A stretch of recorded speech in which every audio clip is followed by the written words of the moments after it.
내 영혼아, 네가 어찌하여 낙심하며 어찌하여 내 속에서 불안해하는가? 너는 하나님께 소망을 두라. 그가 나타나 도우심으로 말미암아 내 하나님을 여전히 찬송하리로다. 살아계신 하나님 아버지, 정말 혼란한 시대에, 혼탁한 시대에 세상 돌아가는 일들을 구석구석이 알면 알수록 우리는 더 깊은 수렁에 빠지는 것 같습니다.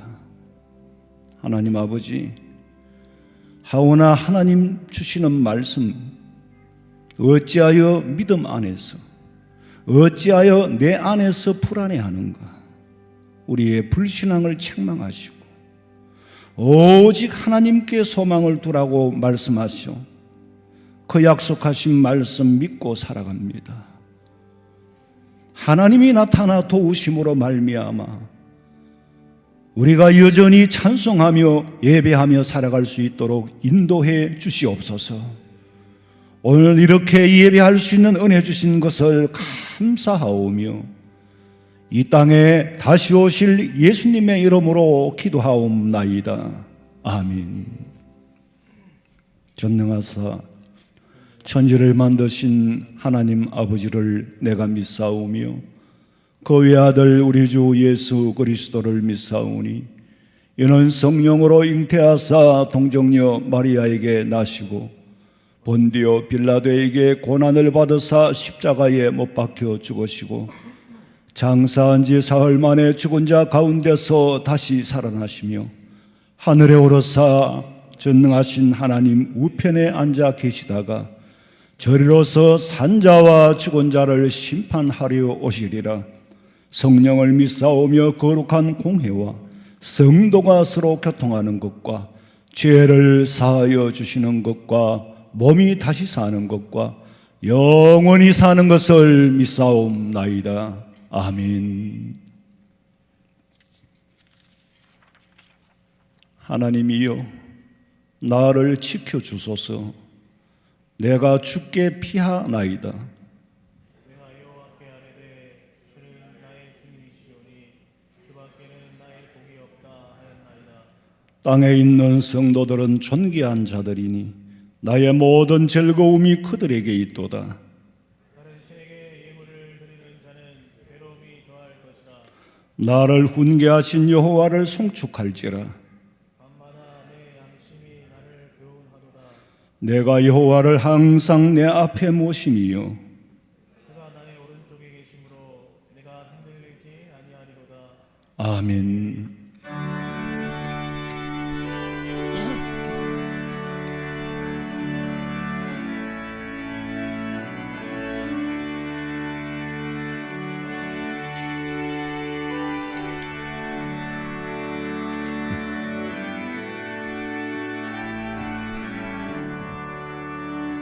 이 세상 험하고 나 비록 약하나 늘 기도 힘쓰면 큰 권능 얻겠네.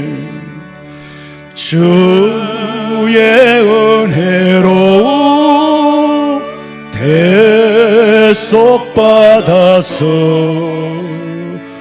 피와 같이 붉은 죄 눈같이 이겠네.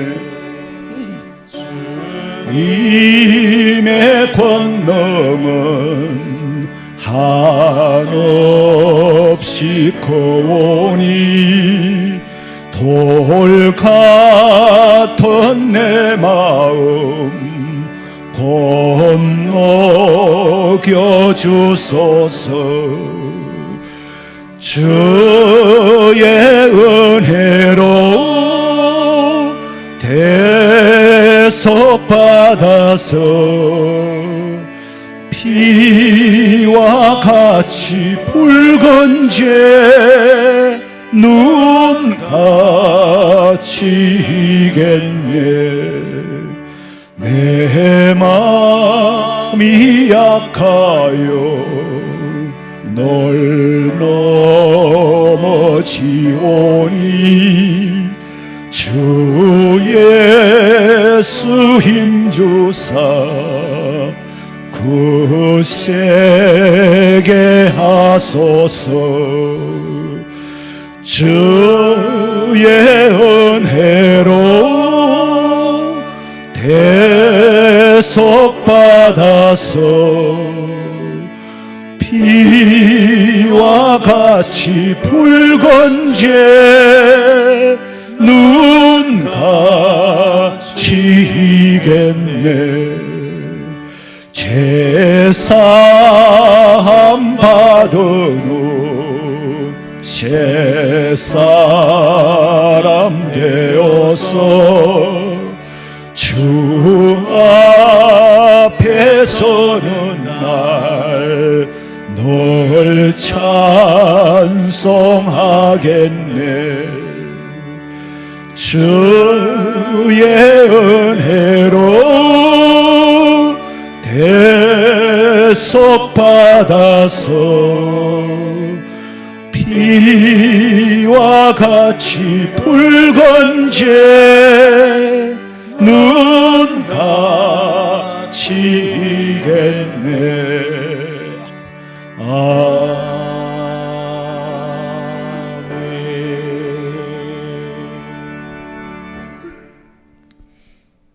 살아계신 하나님, 기도 들으시는 하나님, 역사하시는 하나님, 오늘 주님께서 거룩하게 구별하신 이날에 우리 성도들이 각 가정의 예배 처소에서 함께 예배하며 주일을 보낼 수 있도록 허락하신 은혜에 감사를 드립니다.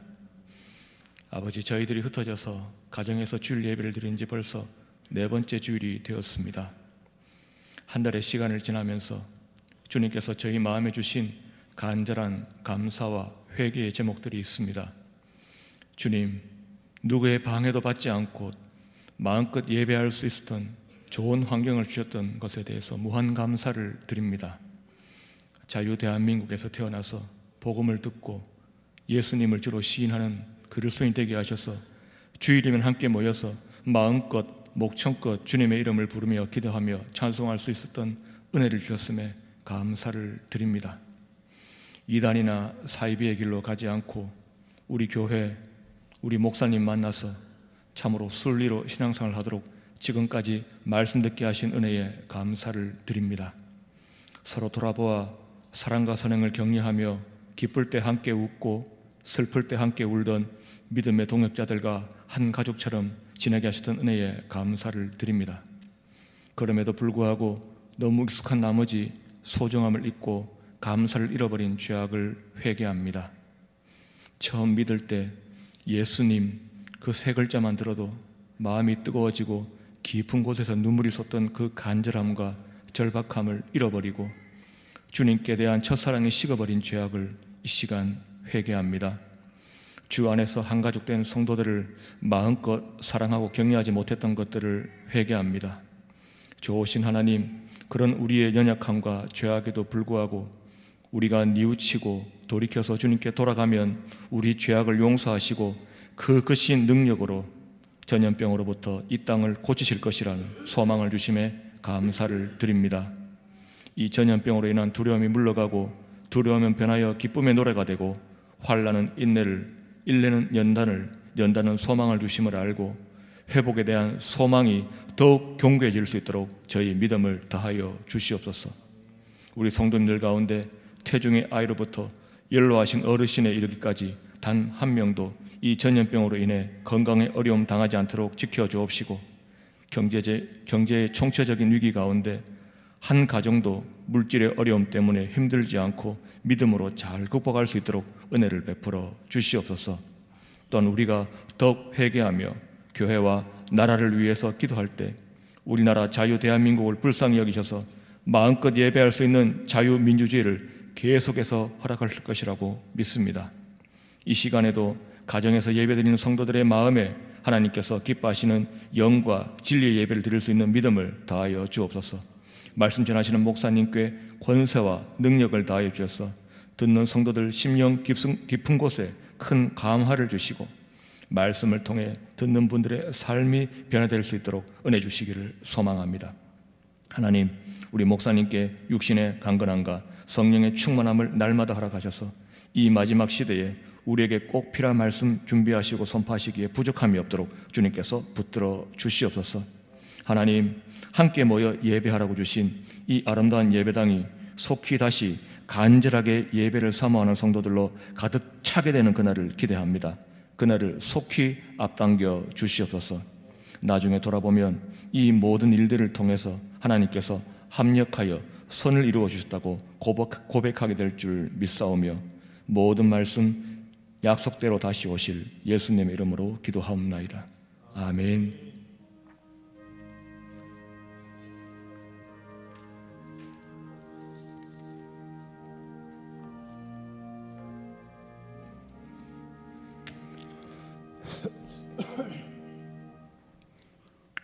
하나님의 말씀은 열왕기하 20장 1절 말씀부터입니다. 열왕기하 20장 1절 말씀부터. 제가 가지고 있는 성경은 구약성경 597페이지입니다. 제가 봉독해 드리겠습니다. 그때에 히스기야가 병들어 죽게 되매 아모스의 아들 선지자 이사야가 그에게 나와서 그에게 이르되 여호와의 말씀이 너는 집을 정리하라. 네가 죽고 살지 못하리라 하셨나이다. 히스기야가 낯을 벽으로 향하고 여호와께 기도하여 이르되 여호와여, 간구하오니 내가 진실과 전심으로 주 앞에 행하며 주께서 보시기에 선하게 행한 것을 기억하옵소서 하고 히스기야가 심히 통곡하더라. 이사야가 성읍 가운데까지도 이르기 전에 여호와의 말씀이 그에게 임하여 이르시되 너는 돌아가서 내 백성의 주권자 히스기야에게 이르기를 왕의 조상 다윗의 하나님 여호와의 말씀이 내가 네 기도를 들었고 네 눈물을 보았노라. 내가 너를 낫게 하리니 네가 3일 만에 여호와의 성전에 올라가겠고 내가 네 날에 15년을 더할 것이며 내가 너와 이 성을 아수르 왕의 손에서 구원하고 내가 나를 위하고 또 내 종 다윗을 위함으로 이 성을 보호하라 하셨더라. 이사야가 이르되 무화과 반죽을 가져오라 하매 무리가 가져다가 그 상치에 놓으니 나으니라. 아멘. 준비하신 예물 드리겠습니다.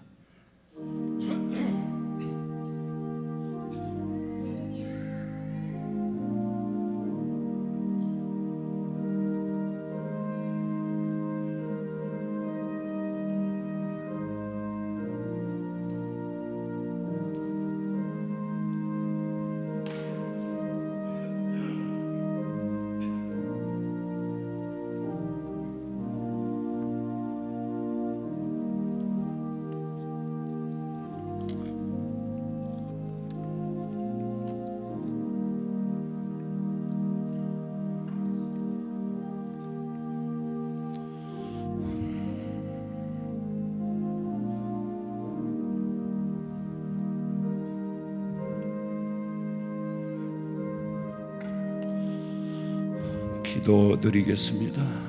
하나님 아버지, 오늘도 주의 전에 나와 예배하며 가정에서 예배하며 하나님 앞에 준비한 예물을 드립니다.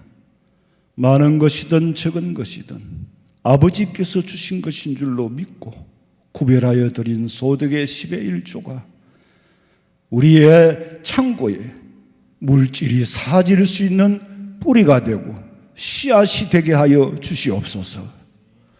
감사하는 마음들이 날마다 더 감사를 만들어낼 수 있도록 아버지 약속을 믿고 하나님 앞에 감사하는 자들에게 감사가 끊임없이 일어나게 하시고, 또한 건축 헌금, 선교 헌금, 장학 헌금, 주일 헌금, 성미를 드리고 마음과 몸을 드립니다.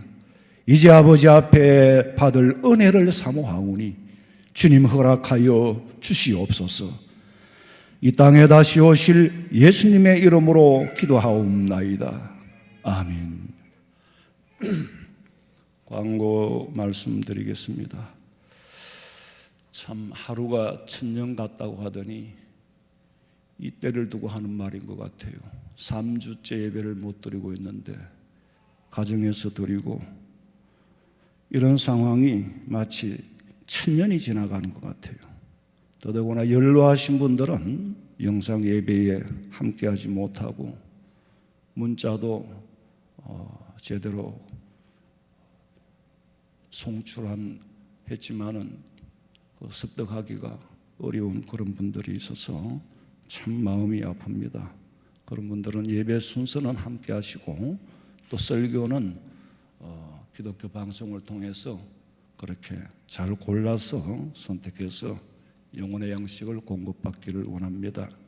그리고 교회 사정을 염려해서 성도들 가운데서 헌금을 온라인으로 드리겠다고 하시는 분들이 있어서 굳이 막을 수도 없고, 그래서 원하시는 분들에게만 계좌를 알려드립니다. 점을 양지해 주시기 바랍니다.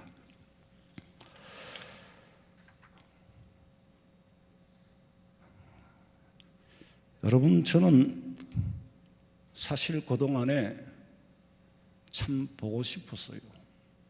여러분들도 마찬가지겠지만은, 제가 아마 이 세상에 태어나고 이런 표현을 공식적으로 하기는 처음이 아닌가, 그런 생각이 드는데, 참고 참았는데 오늘은 보고 싶다는 말씀 한마디는 표현을 하고 싶습니다. 여러분들도 마찬가지겠죠. 그리고 감사한 것은 교회가 성도들을 위하여 걱정하고 있는데, 또 성도들 가운데서 교회의 세밀한 부분까지 헤아려서 염려하면서 어떻게 도울 수 있느냐라고 전화가 오는 걸 보면은 확실하게 우리 교회는 그리스도의 생명이 살아있다는 것을 다시 한번 확인하게 되고, 그 말씀들을 듣는 순간에 참 속으로 흘렸던 눈물은 제게는 진주보다 더 귀한, 참 보배스럽고, 살면서 그런 눈물을 많이 흘리면서 살고 싶습니다. 왜냐하면 그런 눈물은 힘이 되기 때문에. 여러분, 서로가 서로에게 감동을 주어서 감동을 받고 눈물을 흘릴 때에 그것이 얼마나 큰 힘이 되는지 모릅니다. 슬픔을 주어서 남에게 눈물을 흘리게 하는 게 아니고, 감동을 주어서 눈물을 흘리게 하는 그런 일들이 많아야 우리의 삶이 건강해집니다. 한국 교회사를 살펴보면은 일제 강점기에 정치적인 탄압 중에서도 예배를 드리고, 예배를 드리다가 잡혀가서 옥고를 치르고 순교를 당한 그런 목사님들도 많이 계십니다. 공산당이 쳐들어와서 교회를 말살시키려고 할 때에도 교회에서 예배를 드리고 숨어서라도 예배를 드렸습니다. 지금 우리는 정치적인 탄압이라면 맞서 싸울 수 있겠는데, 하나님께서 주시는 징계라면 어떻게 하나님과 대면하여 싸울 수 있겠습니까? 오히려 엎드려서 살려달라고 간절히 회개할 수밖에 없습니다. 이때에 세상에는 수만 가지 정보가 쏟아져 나옵니다. 정치적인 문제, 경제적인 문제, 사회적인 문제, 수만 가지 정보가 흘러나오지만은 제가 들어보니까 상대적으로 상황이 변하면 전부가 따라서 변할 수밖에 없는 상대적인 정보에 불과하기 때문에 가치가 없더라는 거예요. 이런 정보를 집합해서는 세상을 바로 진단하고 세상을 바로 읽어나가기가 어렵습니다. 그러나 절대적인 가치, 세월이 흘러도 상황이 변해도 절대적인 가치를 따를 수 있는 그 가치는 하나님 이외에는 없고 하나님의 말씀 이외에는 따를 데가 없어요. 이탈리아에서는 80세 이상 노인은 우한 바이러스, 코로나 바이러스에 걸려도 치료하지 말라고 한대요. 왜냐하면 좀 더 살아야 할 사람들, 젊은 사람들을 살리기 위해서는 거기까지 손이 못 미친다는 거예요.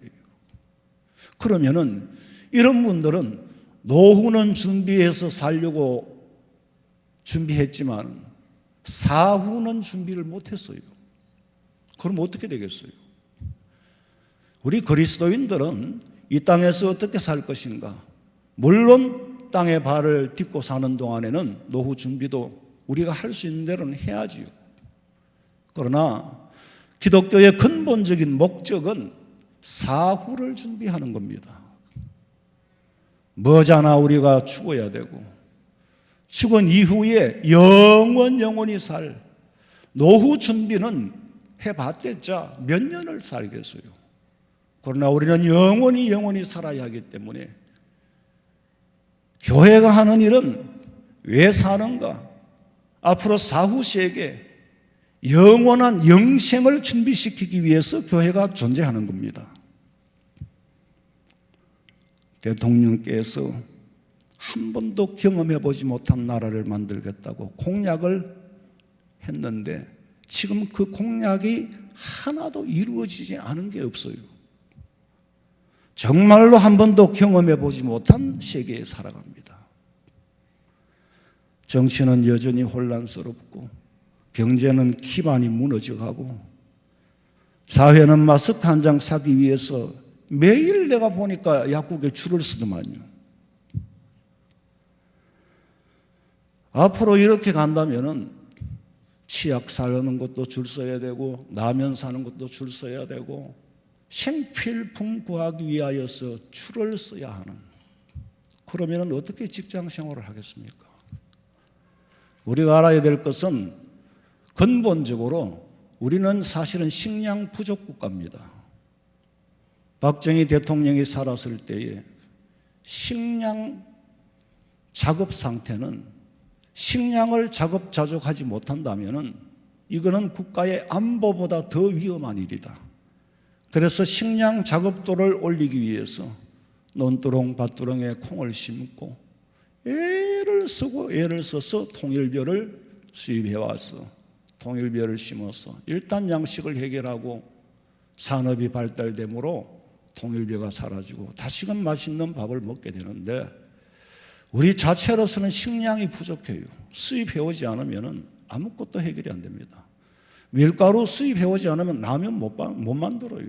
과자 못 만들고 국수도 못 만들고 당장 식량 작업도에 허덕이게 되는 그런 상황을 우리가 알고, 정말 구약 이스라엘의 역사는 정치 역사였잖아요. 왕이 잘못할 때 선지자로 통하여 하나님이 책망을 하고 그 책망을 받아들이는 왕은 그가 지혜할 때에 잘 사는 나라가 되었지만 왕이 선지자의 책망을 거역한다면 나라가 패망할 수밖에 없는 겁니다. 사이비 종교의 비밀스러운 조직 때문에 전염병 확산에 동원되어서 한 번도 경험해보지 않은 나라를 만들었어요. 앞으로도 대통령의 공약이 이루어질수록 점점 더 경험해보지 못한 나라에 살아가야 할 겁니다. 대통령도 잘못한 거는 선지자들이 책망을 해야 되고 그리스도인들이 책망을 해야 되는 겁니다. 신천지가 뭡니까? 보혜사 이만희가 영원히 죽지 않고 산다고 그러면서 자기는 늙어서 죽을 때가 다 돼가요. 새로운 천지, 신천지, 죽지 않고 사는 천지를 만들겠다고 하는 것이 나를 따르면 그 영생에 바로 죽음을 맛보지 않고 이른다고 하는 것이 그들의 핵심 교리잖아요. 여러분, 사이비가 뭡니까? 같지 않고, 옛날 말로 말을 풀하면 같지 않다는 거지. 같지 않다는 게 뭐예요? 같지 않다는 거죠. 기독교 같은데 같지 않아요. 기독교답지 못해요. 성경과 같지 않아요. 성경답지 못해요. 그게 사이비예요. 그게 가짜는 거예요. 옛날에는 가짜 약장사들이 많았어요. 요새 말로 하면 사이비 약장사죠.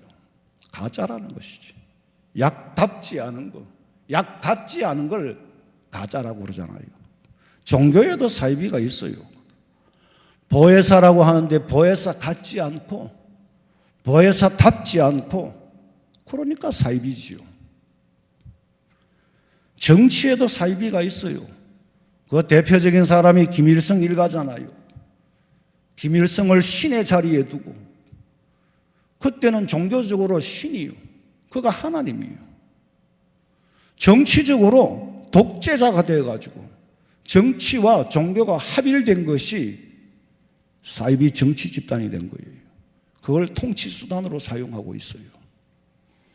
공산주의도 잘못된 거고 사회주의도 잘못된 거지만은 거기에 변질까지 시켜가지고 독재 정치를 하면서 인권까지 말살을 시키니 정말로 악한 정권입니다.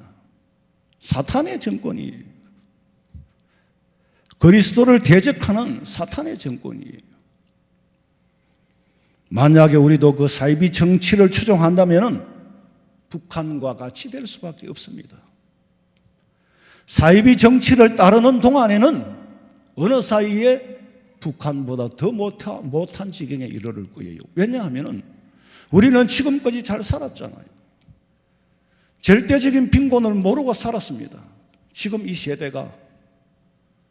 그러나 앞으로 절대적인 빈곤이 온다면은 북한 사람들은 원래부터 못 살았기 때문에 느낌은 훨씬 더 줄어듭니다. 느낌이 별로 없어요. 그런데 우리나라 사람은 그렇지 않습니다. 지금 우리는 과정은 어쨌거나 우한 바이러스 한 점 때문에 국가는 혼란에 빠지고 국민들의 일상생활이 무너지고 개개인의 삶에도 지각 변동이 일어나고 있습니다. 지금 지구촌에 전부 지각 변동이 일어나고 있어요. 눈에 보이지 않는 바이러스 한 점이 이렇게 무서운 거라면 하나님의 심판의 때는 어떠하겠습니까?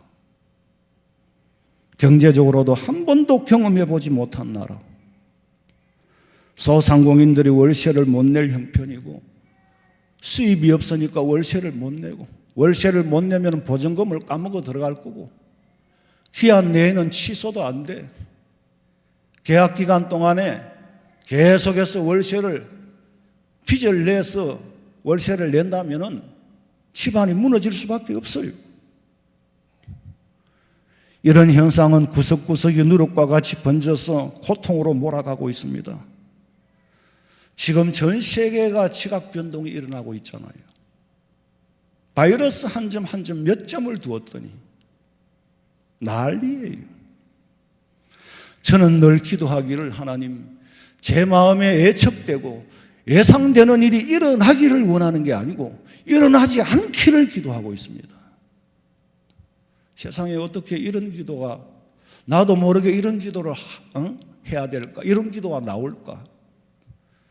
옛날에는 간절히 원하고 원했던 것을 이루어지기를 원했는데 지금은 눈에 보이는 것을 예상되는 일들이 일어나지 않기를 간절히 기도하는 거예요.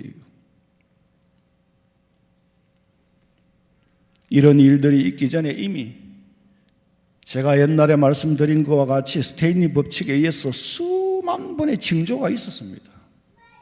그러나 영안이 어두워서 보이지 않았던 것뿐이고 아무리 외쳐도 성령의 음성을 듣지 못했고 이스라엘 백성과 같이 예수님을 십자가에 못 박아 죽이면서 그 순간까지도 주님의 음성은 들리지 않았습니다. 귀가 어두우니까. 그래서 예수님을 십자가에 못 박고 난 다음에는 돌이킬 수 없는 회개의 기회마저 잃고 2000년 동안 떠돌이 생활을 하게 된 거예요. 영적으로 미혹하는 사탄의 영들이 세상에 활개를 치면서 사회에 폐악을 끼치고 가정을 파괴하고 젊은이들의 청춘을 착취하고 이상하게 이번 전염병으로 통해서 만천하에 드러나게 될 줄은 꿈에도 몰랐을 거예요. 감추인 것이 드러나지 않을 것이 없고 위장을 해도 어떻게 그렇게 철저하게 할까? 부모님을 속이고 남편을 속이고 아내를 속이고 어떻게 그렇게 철저하게 위장을 했을까? 그러니까 다 까발리는 거예요. 사람의 힘으로 할 수가 없어요. 하나님께서 까발리는 거예요. 사람의 힘으로 까발렸다면 종교에 탄압한다고 또 난리겠죠. 하나님께서 까발리지 않을 수 없도록 만들어서 까발리는 거예요. 예수님께서는 세상을 정죄시키겠다는 겁니다. 점점 더 깨끗하게 정죄화해 나가겠다는 거예요. 신천지가 바이러스를 만들어낸 장본인은 아닌데 그들을 통하여서 전염을 시키는 도구로 사용되면서 그 사이비의 실체를 드러내 보여주고 있습니다. 신천지가 바이러스를 만들어낸 사람들은 아니에요. 신천지 이만희 씨가 책임져야 할 부분은 자칭 보혜사로 빙자해서 사이비 종교를 만들어서 젊은 청년들의 삶을 뺏어가고 가정을 파괴하고 사회에 폐악을 끼친 부분에 대해서는 책임을 져야 돼요. 친다고 한들 뭘 어떻게 지겠어요? 우리가 이런 일들을 보면서 그런 사이비 이단에 빠지지 않는 것뿐이지 이만희가 지금 책임질 수 있는 건 아무것도 없어요. 대학생들의 청춘을 돌릴 수 있습니까? 돌려줄 수 없지요. 물질로 보상할 수 있는 문제도 아니에요. 앞으로도 사이비와 이단들은 판을 칠 겁니다. 예수님 마태복음 24장에 말씀하셨잖아요. 말세 마지막 때가 되면 유혹하는 것들 조심하라. 거짓 선지자를 조심하라. 참과 거짓을 분별할 수 있는 것은 이제 성도 여러분이 스스로 눈을 떠야 하지 제가 아무리 외친들 판단은 여러분들이 해야 되고 여러분들이 눈을 뜨지 못하면 앞으로 더 혼탁한 세대에 빠져들게 되고 말 겁니다. 그토록 외치고 외쳐도 미혹하는 영들이 있다, 유혹하는 영들이 있다고 그렇게 외쳐도 참 지금 우리가 입고 있는 피해는 세월이 가면은 말할 수 있겠지만은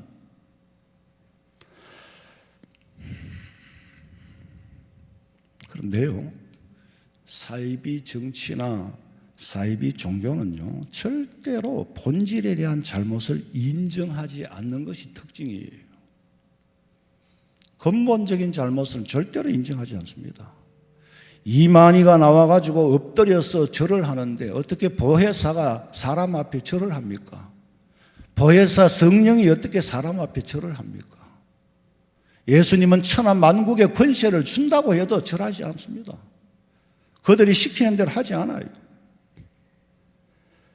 이만희는 당장 가짜 보혜사라는 것을 만천하에 공표하고 자신이 스스로 사이비 이단 종교의 교주라는 것을 밝히고 바른 진리가 무엇인지 모르면은 지 교회로 돌려보내야 됩니다. 지금 그런 인과관계를 따져서 무슨 유익이 있겠느냐라고 할 수도 있지만은 아니에요. 참과 거짓, 진리와 비진리를 분별하는 잣대를 바로 가지기 위해서는 따질 수밖에 없는 겁니다. 그래야만이 깨달음이 있고 이 고난이 지난 다음에도 얻는 것이 있지. 인과관계를 따지지 않고 참과 거짓을 분별하지 않고는 이 고통이 지나간 다음에도 홍수가 스르가고 난 후처럼 나머지가 아무것도 없어요. 빈자리만 남게 된단 말이에요. 이로 통하여서도 깨달음이 없고 참과 거짓의 끝을 모른다면 어쩔 수가 없습니다. 이런 일들은 예수님께서 말세에 일어날 일이라 예수님의 예언을 한 번 더 공식적으로 공표하시면서 경고를 주시고 우리에게 또다시 기회를 주시는 겁니다. 우리가 처한 문제는 어느 것이 먼저인지 순서도 헤아릴 수가 없어요. 순서를 정할 수도 없어요. 왜? 동시다발적으로 총체적인 문제에 직면해 있기 때문에. 이런 난국을 사람의 힘으로 절대로 해결할 수 없습니다. 병원에 들어가도 치료약이 없대요. 그냥 기다리기만 한답니다. 자연 치유되기를. 백신이 개발이 안 됐으니까. 항상 질병은 백신 개발보다 앞서갑니다. 병이 생기고 난 후에 백신을 만들지 어떤 바이러스가 생길지 알 수 없으니까 거기에 대한 대비책이 없어요. 하나님만이 알고 계시는 거죠.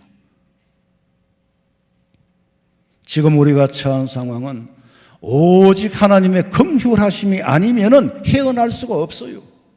이 말을 바꾸어 말씀드리면은 아직까지 긍휼이 남아 있다는 겁니다.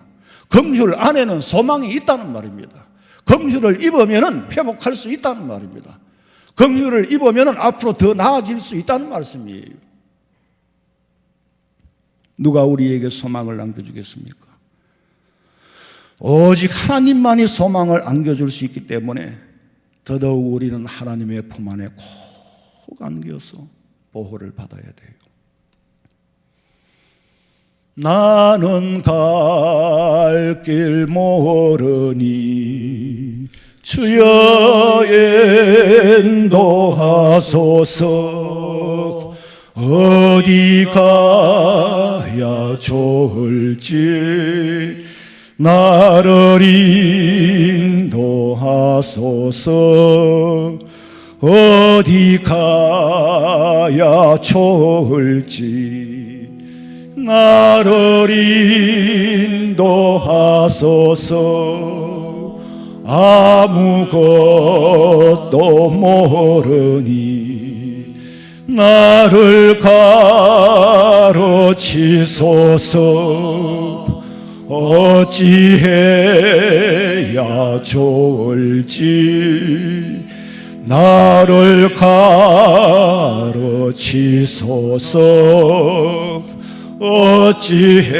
어찌해야 좋을지 나를 가르치소서. 아이같이 어리니 나를 도와주소서. 힘도 없고 약하니 나를 도와주소서. 힘도 없고 약하니 나를 도와주소서. 히스기야 왕이 병들어 죽게 되었을 때에 하나님 앞에 도움을 구했습니다. 하나님 앞에 간절히 도움을 구했어요. 하나님께서 이사야 선지자를 보내서 하시는 말씀이 오늘 본문 1절에 보니까 읽어보세요. 그때에 히스기야가 병들어 죽게 되매 아모스의 아들 선지자 이사야가 그에게 나와서 그에게 이르되 여호와의 말씀이 너는 집을 정리하라. 내가 죽고 살지 못하리라 하셨나이다. 히스기야 왕에게 병이 들어서 죽게 되었어요. 그럴 때에 하나님께서 이사야 선지자를 보내가지고 내가 너를 살려줄 거다. 걱정하지 마라. 그렇게 말씀하실 줄로 알았는데 너는 이미 죽게 되어 있다. 그러니까 가정을 정리해라. 죽음을 앞두고 정리할 것은 정리해라. 아니 엎어진 데 꼭지를 누르는 격이에요. 다 죽어가는 사람에게 위로는 못할 망정 어찌하여 집을 정리하고 죽음을 준비하라고 말씀하시겠습니까? 이게 하나님께서 보내신 음성이에요. 이사야로 통해서 히스기야에게 전해진 메시지입니다. 네 죽음은 이미 정해진 것이다. 그러니 너는 죽지 살지는 못할 것이다. 이제 히스기야 왕은 살 길을 찾아야죠. 죽음을 앞둔 왕이 살 길을 어떻게 찾겠습니까? 하나님께서 말씀하시기를 너는 죽지 살지는 못할 거라고 말씀하셨는데 무슨 재주로 살 길을 찾겠습니까? 그때 히스기야가 기도합니다. 2절부터 읽어보세요. 히스기야가 낯을 벽으로 향하고 여호와께 기도하여 이르되 여호와여 구하오니 내가 진실과 전심으로 주 앞에 행하며 주께서 보시기에 선하게 행한 것을 기억하옵소서. 하고 히스기야가 심히 통곡하더라. 히스기야 왕은 왕위에 올라서 참 그래도 선정을 한 분이에요. 선하게 정치를 하고 하나님을 섬기고 백성들을 잘 다스린 왕으로 기억됩니다. 히스기야 왕은 백성들이 하나님 앞에 잘못해서 백성들이 하나님 앞에 잘못할 때 하나님께서 징계를 내리시기를 아수르에게 잡혀가게 하는 거예요. 아수르에게 뺏기게 하는 거예요. 백성들의 잘못으로 인하여서 얼마나 많은 대가를 지불했는지 모릅니다. 그만큼 백성들을 사랑했어요. 나라를 지키기 위하여 애를 썼어요. 억울하긴 하지만은 내 백성들이 하나님 앞에 죄를 지어 치르는 대가라면은 아깝지 않게 여긴 거예요. 열왕기하 18장 15절부터 읽어보세요. 히스기야가 이에 여호와의 성전과 왕궁 곳간에 있는 은을 다 주었고 또 그때의 유다 왕 히스기야가 여호와의 성전 문의 금과 자기가 모든 기둥에 입힌 금을 벗겨 모두 아수르 왕에게 주었더라. 하나님 앞에 범죄하면은 엉뚱한 적군에게 값을 지불해야 됩니다. 왜 이런 일이 발생하느냐? 18장 12절 그들이 하나님 여호와의 말씀을 듣지 아니하고 그의 언약과 여호와의 종 모세가 명령한 모든 것을 따르지 아니하였기 때문이라고 말합니다. 히스기야가 잘못한 건 아니지만은 자기 백성의 잘못을 왕이 그 많은 값을 지불하고서라도 백성을 지키겠다고 했던 왕의 사랑을 우리가 볼 수 있습니다. 이때 하나님께서는 히스기야 왕으로 통하여 온 백성에게 보여주고 싶었던 뜻이 계셨기에 히스기야를 죽음으로 몰고 가고 그 죽음에서 기도의 제목을 주셨고 기도함으로 말미암아 회복되는 역사가 나타났다는 겁니다. 히스기야가 기도합니다. 하나님 아버지, 만에 하나 잘한 거 하나도 없지만은 만에 하나 내게 선한 것이 있거들라. 내가 선하게 행한 것이 있었다면은 그거를 보고라도 좀 봐주세요. 선한 것이 있었다면은 그걸 기억하셔서 좀 살려달라고 간곡히 기도를 합니다. 그렇다면은 히스기야가 내세울 만한 선한 근거가 있느냐? 성경을 통해서 찾아봐야죠.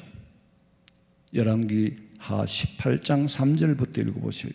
히스기야가 그의 조상 다윗의 모든 행위와 같이 여호와께서 보시기에 정직하게 행하여 그가 여러 산당들을 제거하며 주상을 깨뜨리며 아세라 목상을 찍으며 모세가 만들었던 놋뱀을 이스라엘 자손이 이때까지 향하여 분향함으로 그것을 부수고 느후수단이라 일컬었더라.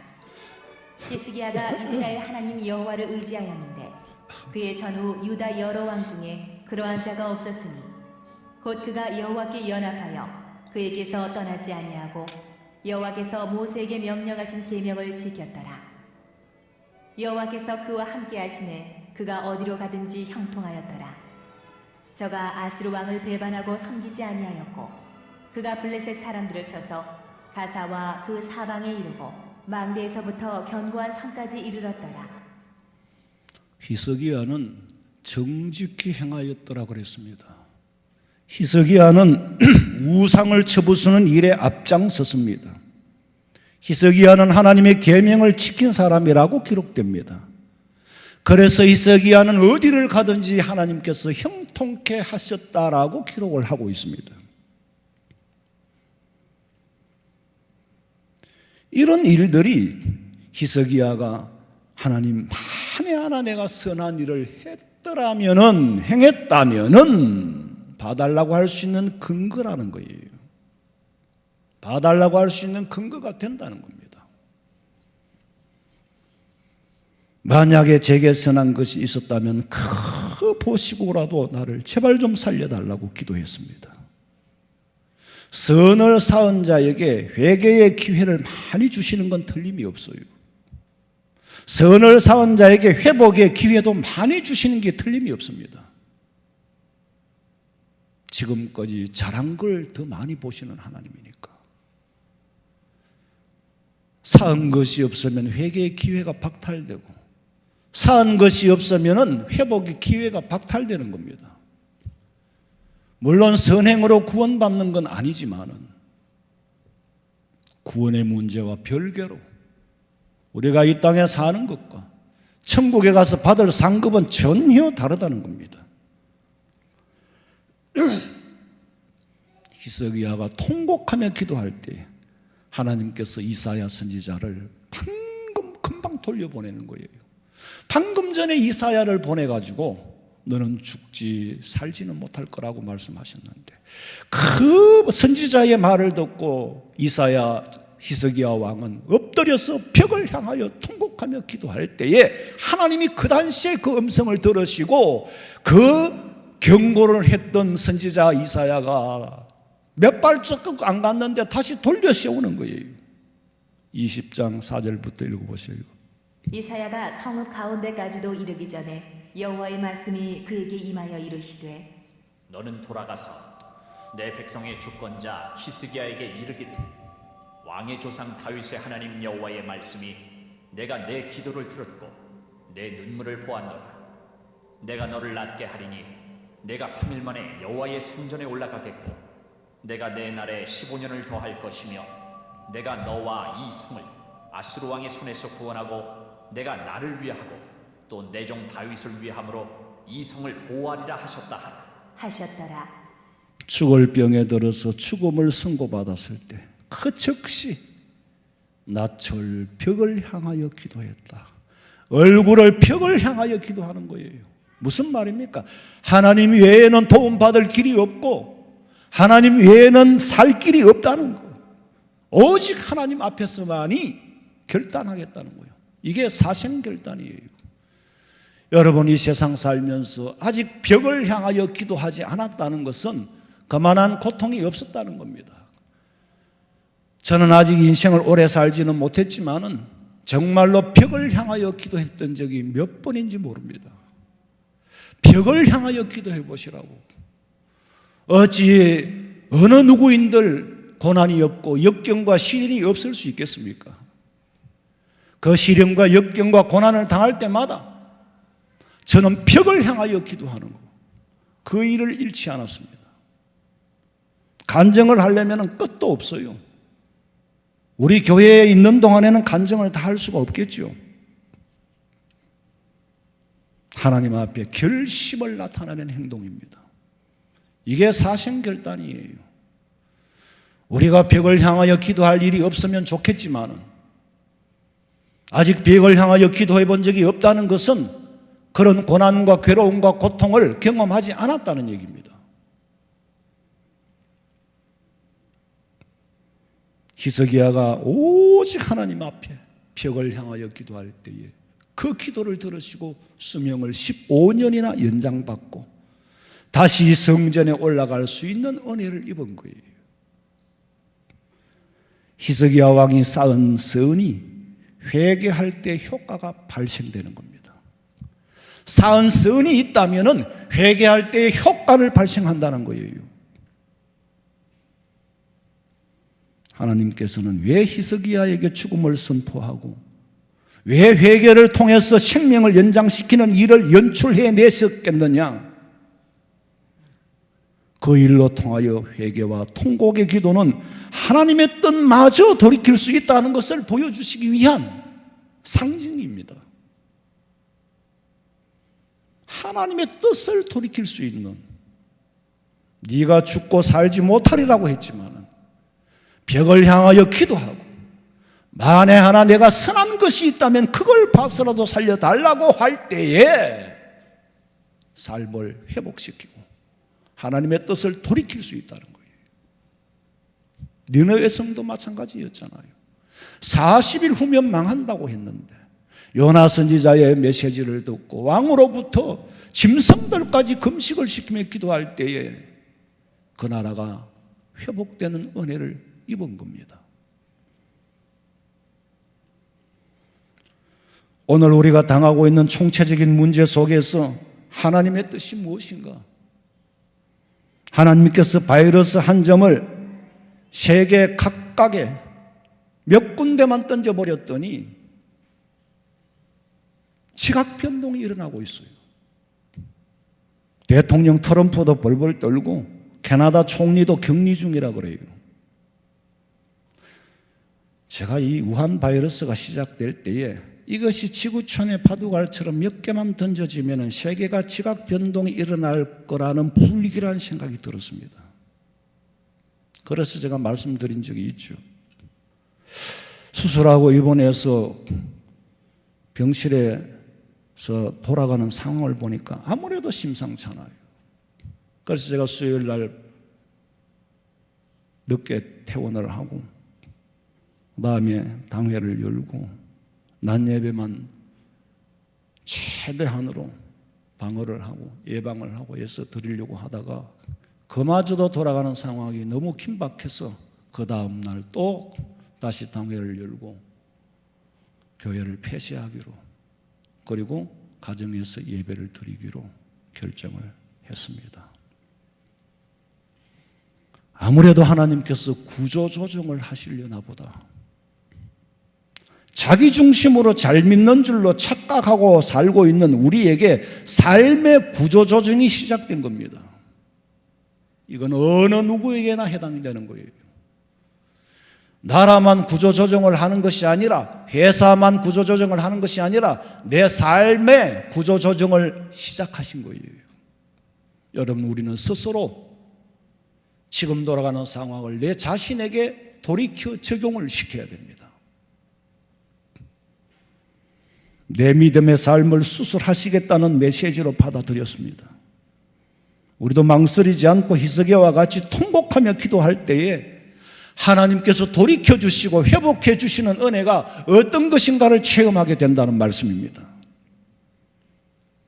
여러분, 영안이 뜨이면은요, 평소에는 어떤 일을 결정하기까지 고민을 하고 갈등을 하던 일도 하나님이 주시는 음성을 듣고 성령의 음성을 듣고 영안이 밝아지게 되면은 그 큰 일도 아무 고민 없이 결정을 하게 되는 거예요. 엄청난 큰 일도 고민이 없이 결정하게 돼요.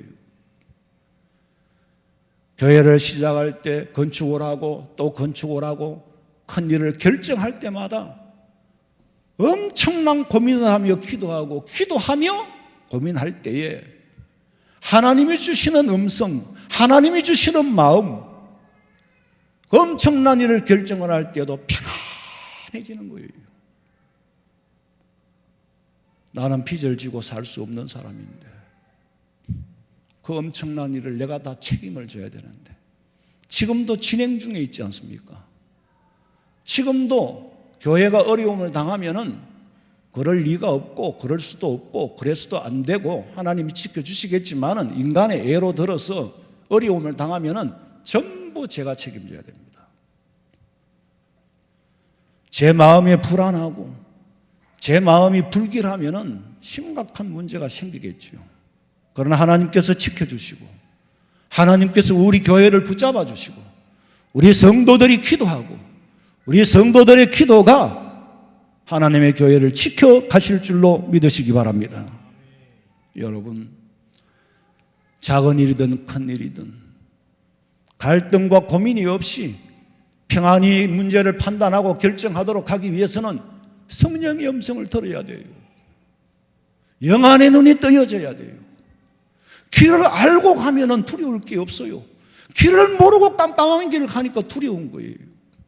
하나님의 음성의 확신을 가지고 가면은 불안할 게 없어요. 대출을 아무리 많이 내도, 내가 아무리 몸이 병들어서 수술실에 들어가도 불안하지를 않아요. 아니, 수술 직전에 저는 몰랐는데 이게 혈압이 낮아가지고 50에 80이라고 그러더라고. 위에가 80이면 너무 낮대요. 어떻게 이런 일이 있을 수 있느냐. 수술을 앞두고 나면 사람들이 불안하고 막 심장이 뛰면 혈압이 올라가는데 저는 한 번도 그렇게 해본 적이 없어요. 그러니까 낮았으면 문제라는 거예요. 낮은 것도 병이지 좋은 건 아니죠. 하나님께서 통곡하며 기도하는 자에게 주어진 약속이 있습니다. 시편 50장 15절에 환난 날에 나를 부르라. 내가 너를 큰지리니. 내가 너를 큰지리니. 결국에는 네가 나를 영화롭게 할 거다. 하나님 감사합니다. 하나님 감사합니다. 하나님 너무너무 감사합니다라고 네 입으로 말하게 될 거다. 그래서 우리는 어떤 시련과 연단이 있어도 결코 낙심하거나 낙담하거나 연약해져서는 안 됩니다. 잠언 24장 10절에 네가 만일 환난 날에 낙담하면은 네 힘이 미약함을 보임이라. 마귀 사탄이 우리의 연약한 모습을 보면은 벌떼같이 덤벼들고 사자같이 삼키려고 할 겁니다. 그러나 오늘 예수 믿는 우리에게는 환난 끝날에 더 새롭고 더 좋은 길이 열릴 거라는 소망을 가지고 기다리는 거예요. 우리가 왜 예수님을 구세주로 믿고 하나님을 창조주 하나님으로 믿고 전능하신 하나님으로 믿습니까? 저는 기도하기 전에 항상 간단하게 신앙을 고백합니다. 하나님, 제가 오늘 기도하고 제가 기도하는 기도의 대상은 천지 만물을 창조하신 하나님 아버지입니다. 제 기도 대상은 그 예수, 독생자 예수님을 보내서 내 죄를 사해 주신 그분을 나는 기도의 대상으로 삼습니다. 부활하시고 성천하시고 다시 오실 그 예수님을 내 기도의 대상으로 삼고 기도합니다. 그러니 들어주시옵소서. 로마서 5장 3절 이하에 보니까 우리가 환난 중에도 즐거워하노니 이는 왜냐하면은 환난은 오히려 예수 믿는 우리에게는 인내를 만들어내고 예수 믿는 우리에게 인내는 연단을 만들어내고 예수 믿는 우리에게 연단은 소망을 이루는 줄 알기 때문이라 우리는 답을 알고 기다립니다. 반드시 예수 믿는 우리가 소망이 없다면 세상은 끝날이 되고 말 거예요. 시련과 연단은 있지만은 연단 끝에 정금과 같이 되어져 나오는 놀라운 열매를 발견하게 될 것입니다. 누구에게? 회개하는 자에게. 누구에게? 하나님의 품에 깊이 안기는 자에게. 우리는 답을 가지고 답을 알고 기도하는 거예요. 답을 알고 믿는 겁니다. 이사야 43장 1절 이하를 읽어보시죠. 야곱아, 너를 창조하신 여호와께서 지금 말씀하시느니라. 이스라엘아, 너를 지으신 이가 말씀하시느니라. 너는 두려워하지 말라. 내가 너를 구속하였고 내가 너를 지명하여 불렀나니 너는 내 것이라. 내가 물 가운데로 지날 때에 내가 너와 함께 할 것이라. 강을 건널 때에 물이 너를 침몰하지 못할 것이며 내가 불 가운데로 지날 때에 타지도 아니할 것이요 불꽃이 너를 사르지도 못하리니 대저 나는 여호와 내 하나님이요 이스라엘의 거룩한 이요 내 구원자입니다. 내가 애굽을 너의 생량물로 구스와 스바를 너를 대신하여 주었노라. 이렇게 약속하신 하나님께서 죽었습니까? 이렇게 약속하신 하나님께서 죽었느냐고. 참 우리는 하나님이 만들어주신 피조 세계에서 사용하는 이 에너지가 있지만은 저는 밤하늘의 달을 보고 별을 보면서 하나님, 이 엄청난 우주를 어떻게 운행하고 계시는가? 그 에너지가 어디서 나옵니까? 자, 뭐 은하계를까지는 갈 것 없고 태양을 중심으로 해서 지구가 자전과 공전을 하잖아요.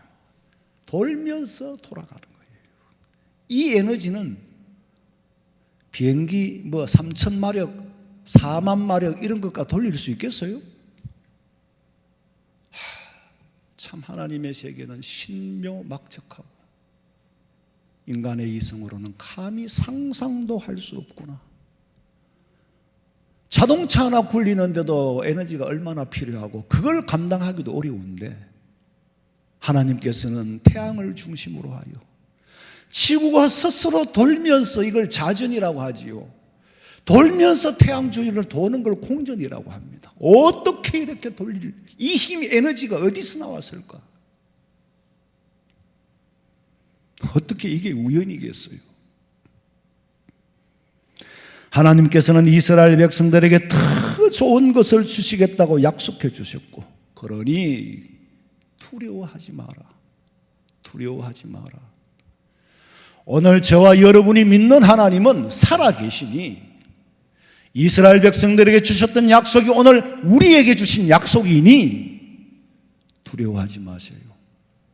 겁내지 마세요. 여기서 그리스도인의 삶을 본때를 보여주는 거예요. 이것이 우리에게는 기회라는 거예요. 이사야 41장 9절 이하를 읽어보세요. 내가 땅 끝에서부터 너를 붙들며 땅 모퉁이에서부터 너를 부르고 내게 이르기를 너는 나의 종이라. 내가 너를 택하고 싫어하여 버리지 아니하였다 하였노라. 두려워하지 말라. 내가 너와 함께 함이라. 놀라지 말라. 나는 내 하나님이 됨이라. 내가 너를 굳세게 하리라. 참으로 너를 도와주리라. 참으로 나의 의로운 오른손으로 너를 붙들리라. 보라, 내게 노하던 자들이 수치와 욕을 당할 것이요 너와 다투는 자들이 아무것도 아닌 것 같이 될 것이며 멸망할 것이라. 내가 찾아도 너와 싸우던 자들을 만나지 못할 것이요 너를 치는 자들은 아무것도 아닌 것 같고 허무한 것 같이 되리니 이는 나 여호와 너의 하나님이 내 오른손을 붙들고 내게 이르기를 두려워하지 말라. 내가 너를 도우리라 할 것입니다. 하나님께서는 지금 우리가 당장 현실 앞에, 당장 눈앞에 놓여 있는 이 막막함을 모르는 게 아니에요. 개개인의 여러분 성도들, 여러분의 개개인의 현실과 사정을 하나님은 이미 먼저 알고 계십니다. 나는 답답하고 눈앞이 캄캄하지만은 이 캄캄한 상황을 하나님은 알고 계시는 거예요. 내 사정을 알고 계시는 그 하나님 앞에 기도해야지. 아무리 해봤자 푸념밖에 안 돼요. 사람들은 힘이 없어요. 나라가 막을 수 있습니까? 천만에요. 돈을 찍어서 100만 원씩 나눠줘요? 돈을 많이 찍어내면 돈 가치는 점점 떨어지는 거죠. 인간이 해결할 수 있는 문제가 아닙니다. 하나님은 나의 답답한, 나의 경제적인 상황, 나의 건강의 상황, 내 삶을 이미 알고 계시는 거예요. 그러나 감당치 못할 시험은 주시지 않는다고 하셨기 때문에 거기에 소망이 보이는 거고, 이 풍랑이 지나야 더 빨리 하나님 앞에 나아가고 더 앞에 진실로 단독자로 설 때에 내게 준비하신 새로운 길을 보여주시는 줄로 믿으시기 바랍니다. 틀림없이 새로운 길이 있습니다. 고린도후서 4장 8절 읽어보세요. 우리가 사방으로 우겨쌈을 당하여도 쌓이지 아니하며 답답한 일을 당하여도 낙심하지 아니하며 박해를 받아도 버림받지 아니하며 거꾸로 뜨임을 당하여도 망하지 아니하고 우리가 항상 예수의 죽음을 몸에 짊어짐은 예수의 생명이 또한 우리 몸에 나타나게 하리 함이라.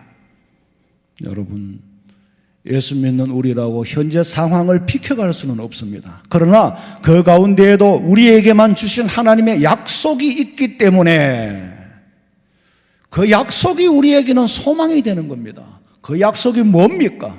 결단코 버림받지 아니하고 망하지 않게 해주실 거고, 내 속에 예수님의 생명이 살아있다는 사실을 보여주기 위해서, 내 속에 예수님의 생명이 살아있다는 것을 나타내 보여주시기 위해서 내가 네게 시련을 주는 것이지, 감당치 못할 시험은 주시지 않고 시험 당할 점에 피할 길을 주신다고 약속했습니다.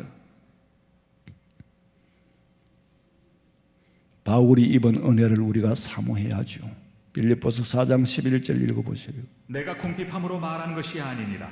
어떠한 형편에든지 나는 자족하기를 배웠노니 나는 비천에 처할 줄도 알고 풍부에 처할 줄도 알아. 모든 일 곧 배부름과 배고픔과 풍부와 궁핍에도 처할 줄 아는 일체의 비결을 배웠노라. 내게 능력 주시는 자 안에서 내가 모든 것을 할 수 있느니라. 지금 바울이 처한 상황은 그저 돈이 없고 좀 가난하고 그런 상황이 아니에요. 감옥에 갇혀 있어요. 아무것도 더 이상 할 수 없는 감옥에 갇혀 있어요. 어쩌면 소망이 없어 보입니다. 그러나 그 가운데서 세상이 주는 소망을 본 게 아니고, 세상이 주는 소망은 없었으니까 하나님이 주시는 소망을 바라본 거예요. 하나님이 주시는 소망. 가난에도 처하고 부에도 처하고 빈부에 처하고 자족의 비결을 배웠다. 행복과 불행은, 행복은 가만히 있어요. 있는데 거기서 자꾸 행복의 요소를 마이너스로 빼는 거지. 빼버리고 나니까 불행한 거예요. 지금 우리는, 제가 늘 말씀드렸지만은, 더 잘 산다고, 경제가 더 성장한다고 행복지수가 올라갈 거예요? 아니에요. 아무리 경제가 성장해도 행복지수는 더 이상은 올라가지 않습니다. 다만 경제가 못해지면 행복지수가 낮아질 뿐이에요. 더 고통스러워질 뿐이에요. 그러니 애초에 행복지수를 물질에 두어서는 안 된다는 거죠. 행복의 지수는 내 믿음으로, 하나님이 주시는 평안과 하나님이 주시는 행복, 그 안에서 행복을 찾아야지, 바깥에서 행복을 찾으니까 경제에 민감할 수밖에 없는 겁니다. 그런데 바울은 하나님이 주시는 소망을 얻으니까 오히려 기뻐하고 더 기뻐하더라. 빌립보서는 오직 감옥에서 바울이 기뻐하고 감사하는 모습을 나타내는 것이 빌립보예요. 마지막 때의 참과 거짓, 진리와 비진리, 알곡과 죽정이, 곡식과 가라지, 양과 염소를 가려내기 위한 일련의 과정인 줄로 믿고, 믿음 잃지 않은 사람에게는 히스기야에게 주신 은혜를 똑같이 주실 줄로 믿고, 현재의 상황 앞에 오히려 감사하며 벽을 향하여 기도할 때에 참으로 지금까지 경험해보지 못한 새로운 진정한 하나님이 준비하시는 세계의 은혜 안에서 감사하면서 기뻐하면서 하나님이 인도하시는 세계가 경험해보지 못한 세계예요.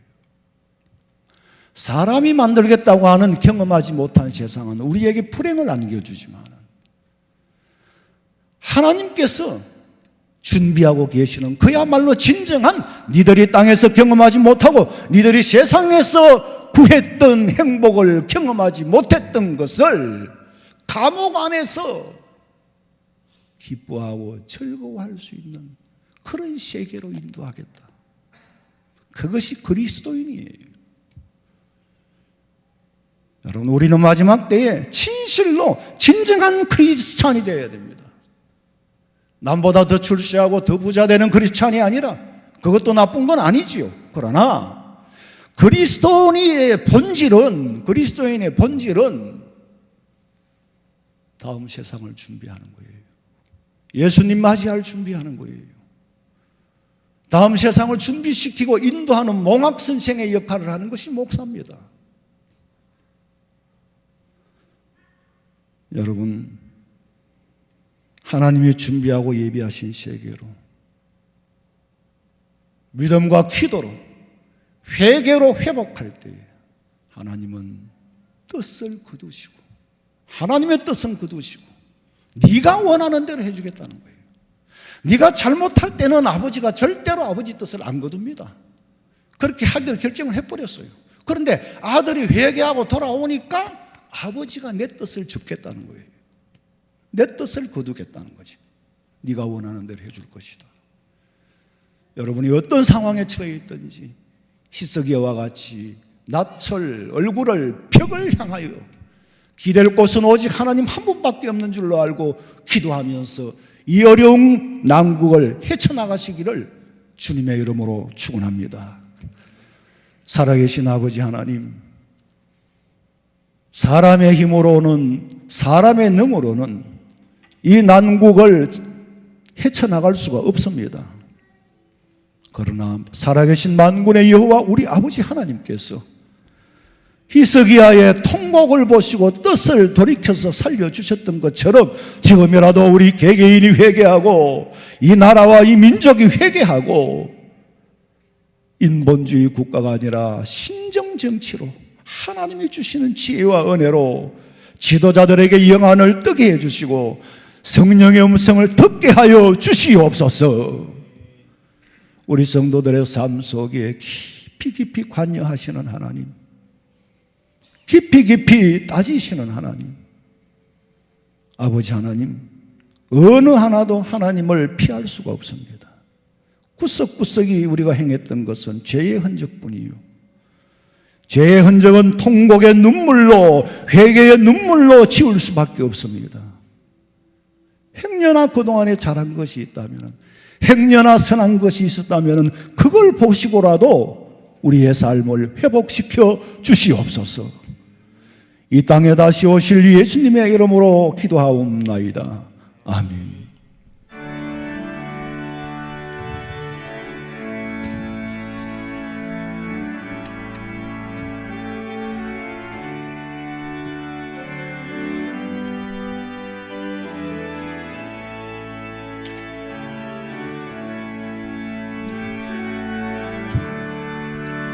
내 평생 살아온 길 뒤를 돌아보니 걸음마다 자욱마다 모두 죄뿐입니다.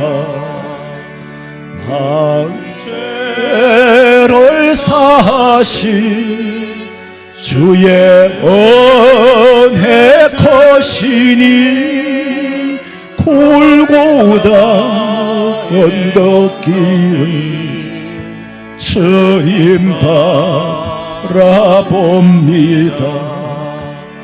나같이 못난 인간 주님께서 살리려 하늘나라 영광 보자 모두 버리시었네. 낮고 낮은 세상에 사람 형상 입으신 하나님의 큰 사랑 어디에 다 견주리. 예수님 나의 주님 사랑의 주 하나님 이제 나는 예수님만 높이면서 살겠네. 나의 남은 인생을 주와 동행하면서 주님 사랑 전하며 말씀 따라 살겠네. 지금은 우리 주 예수 그리스도의 은혜와 하나님 우리 아버지의 그 만극하신 사랑과 성령의 위로하심과 교통하심이 오늘 하나님 앞에 예배하는 우리 성도들의 머리 위에, 저들의 가정과 직장과 사업장과 자녀들의 앞길 위에 지금으로부터 영원토록 함께 있을지어다. 아멘. 아버지,